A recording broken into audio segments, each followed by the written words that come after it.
Hi friends, கடாய் சூடாகிடுச்சு. அதில் கொஞ்சம் நல்லெண்ணெய் சேர்த்துக்கலாம். 2 ஸ்பூன் அளவுக்கு நல்லெண்ணெய்,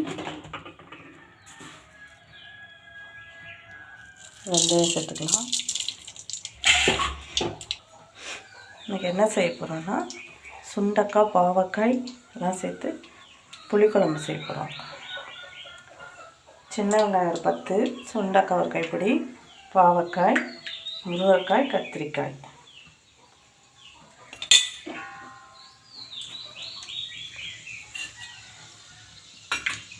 வெந்தயம் பொரிஞ்சிருச்சு.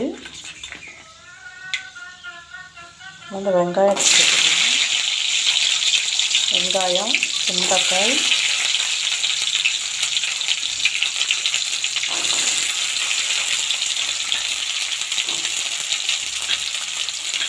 பாவக்காய் எல்லாத்தையும் சேர்த்து எண்ணெயில் வதக்கும்போது குழம்பு நல்லா வாசனையாக சுவையாக இருக்கும்.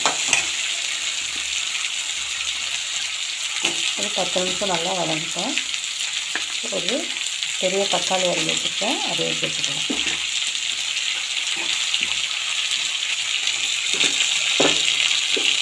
சேர்த்து தேவையான அளவு உப்பு சேர்த்துக்கணும்.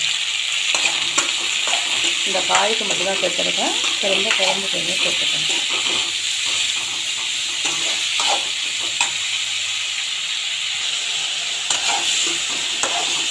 வதங்க நல்லா சூப்பராக வாசனையாக இருக்குது.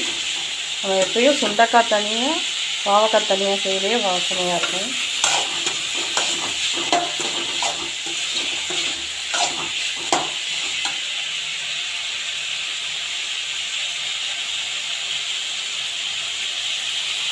இது மாதிரி சின்ன ஸ்பூனால் ஒரு 3 ஸ்பூன் மிளகாய்த்தூள்,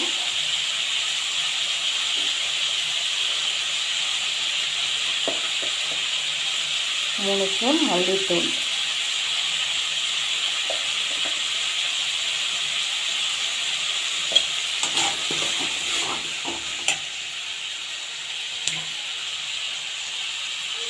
ஒரு நெல்லிக்காய் அளவு புளி சேர்த்துருக்கேன், அதையும் இதை சேர்த்துக்கலாம்.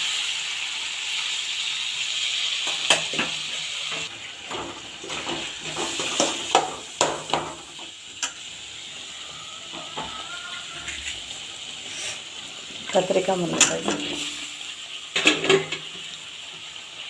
குழம்புக்கு தேவையான அளவு உப்பு சேர்த்துக்கலாம்.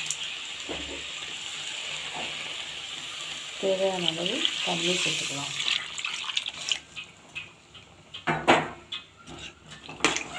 நம்ம இப்போ மூடி வச்சுக்கலாம், நல்லா கொதிக்கட்டும்.